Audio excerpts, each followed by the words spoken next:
As we get into the function of the root cells, I think it's good to revisit the structure of the root overall. So this is a typical root in cross-section, showing the vascular cells at the center. And the vascular cells, this is a kind of a typical dicot plant. So not every flowering plant, but a little more typical of the majority of flowering plants, let's say. The center, we have the vascular tissue, the xylem and the phloem. They're conducting water and sugars back and forth. And then that's really a central component to the root. And outside of that is this spongy or juicy ground tissue called the cortex, and then the epidermis beyond that. And as we'll see, there's an important distinction of this structure that we haven't covered before called the endodermis. So cells at the root, they have a barrier at the outside, which is the epidermis, and then they have a barrier inside of that, the endodermis. And we'll see that roots are a little more vulnerable or accepting of things sneaking into their cortex, but then they have a better barrier at the inside of this endodermis. So then we can talk about how the water flows and also think about how pathogens like bacteria might also flow in this kind of environment. So root hair, root hairs increase the surface area. Surface area is good for exploring the environment and absorbing water. The outsides of these cells, so we saw in the shoot epidermis, there was that cuticle on the outside of the epidermis. That's not so much of an issue with the roots because the roots actually are, they kind of want to embrace the water in their environment. So they don't want to be waterproof. They're more just spongy. So they're spongy by virtue of that cell wall, which is cellulose. Cellulose is spongy and absorbent. And so this whole cortex is absorbent in the cell wall. So even outside of the cell membrane, they're good at absorbing water. And by extending into the environment with these root hairs, then they also can encounter more water and absorb that as well. So one way that water can get sort of throughout this part of the plant is through what we call the apoplast pathway, or the this term apoplast is contrasted with symplast. And let me take a minute to talk about that. Apoplast is basically outside of the cytoplasm. So it's more like plast for plasm a little bit more. So outside of the cytoplasm, apoplast, and symplastic is inside or with the cytoplasm. So let's start back again with the outside of the cell pathway. So these cells that don't have waterproofing between them, the water can get into their cell wall and soak its way in and around all of these cells. It's also possible that water gets into the membrane, either way out here in the root cell, root hair cell, or somewhere in the middle of the cortex. The water can end up into the cytoplasm. Now, the important thing here, if you think about defenses, so plants needing to defend themselves against viruses or bacteria or fungi, if any of those get inside of a cell cytoplasm, inside of the cell membrane, then they can do a lot of damage. So that's one layer of sort of a barrier to the whole plant, is that stuff growing outside of cells is still outside. They've got some control over whether that gets into the cell with membrane proteins and so on. But if it gets in, we've seen that these cells are connected to each other, and they can connect all the way together pretty much throughout the whole plant. So plants have, when it comes to defense, they have a lot more of a single, like, major wall defense. And once you're past that wall, once you've breached the defenses, then you're into the plant. So getting into the cell membrane, presumably the water that got in here was sort of vetted. Somebody at a membrane had to check that out and make sure it wasn't sneaking some bacteria in with it. So if it goes through the membrane here, it was vetted and it can go all the way in. If it was going in through the cell wall in this apoplast system, nobody was checking to see if there were any bacteria coming along.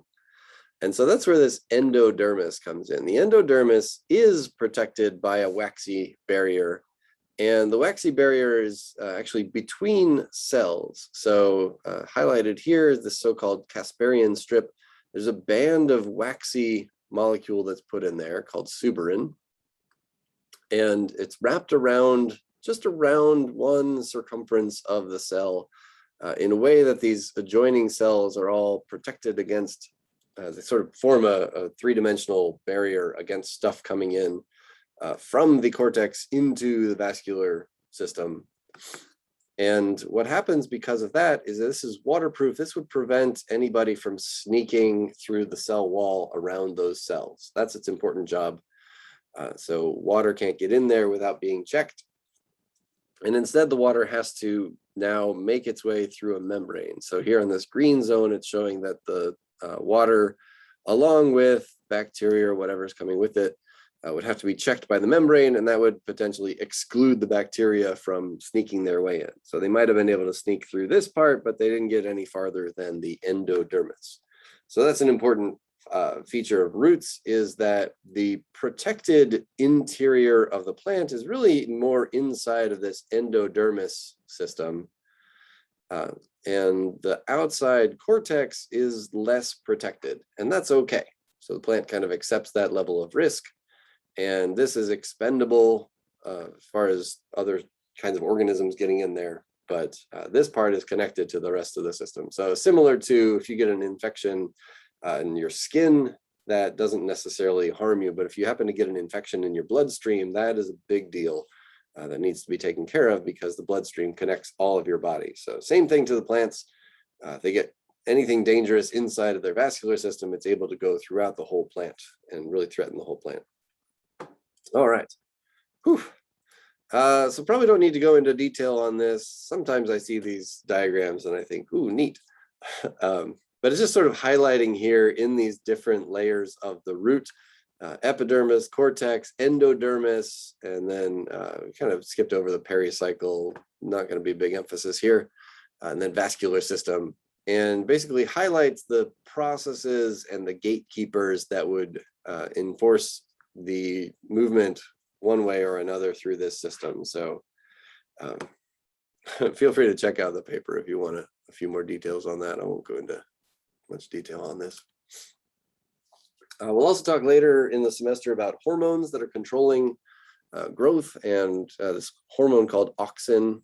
So down here, auxin, this is one we'll see a few times, and in roots, very densely present in the apical meristem of the root, and then sort of diffused away from there and not so present at some distance away from the tip.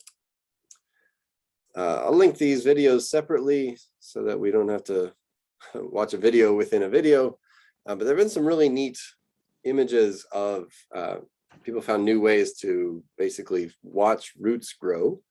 And again, this is something that we didn't have the technology to observe very well in the past. And so it's something that's opened up now. And you can watch these roots grow almost in 3 dimensions. I'll link the video to that one as we go. If roots are producing side roots, so they branch out sometimes, and the primary root branches off and produces side roots or lateral roots, you can sometimes catch them in a cross section and see the new roots starting to form. And this is much different than how the, say, side shoots emerged from the shoot. So in the shoot, we saw, let's just do our meristem there. We'll throw some leaves on here. If the shoot was going to grow a branch out to the side, if you remember the side growth of a shoot was from these axillary buds, lateral growth from axillary buds. So the overall growth of a plant, you can get these branchings by the sort of programmed places where side growth can happen on this plant. So there's still the apical meristem growing upwards, and then as these side shoots grow out, they all have their own apical meristems as well. So that's more the shoot strategy. The root, we'll do this one growing downwards. It doesn't leave any organs off to the side. It doesn't make leaves or anything like that. And if this root is going to grow anything out to the side, it starts from inside the vascular system and grows out. So these side roots actually have to burst through the plant to keep growing. So there wasn't a bud there. There wasn't anything on the outside of the plant that was ready to grow. It had to grow from the inside. And that relates to what we were talking about before about the protected part of the plant. So this cortex of this root is not necessarily defended, and more importantly, it's not tapped into the vascular system. So if you started growing a side root from here, it wouldn't be connected to the vascular system. So your side root wouldn't be able to transport water to the vascular system. You transport water and then it would just sort of end up in the cortex. Oops. So what happens is the new roots grow out from this vascular cylinder at the center, and they have to kind of tear their way through the cortex to get out there. And that way the new root has a vascular system that can be directly connected to the existing vascular system. And this kind of highlights something about the cortex where it's kind of short-lived as a protective environment. So as these roots get older, the cortex can get torn. It doesn't have that waxy uniform barrier like the shoot did. So tearing open the cortex isn't the worst thing for the plant. It's going to be protected in the vascular cylinder, and it's going to keep growing, as we see in the secondary growth topic. We'll see that new growth is going to happen from within this vascular cylinder. So early on, a little more emphasis on the cortex, and then later on, the cortex is not so important for either gathering water or protection.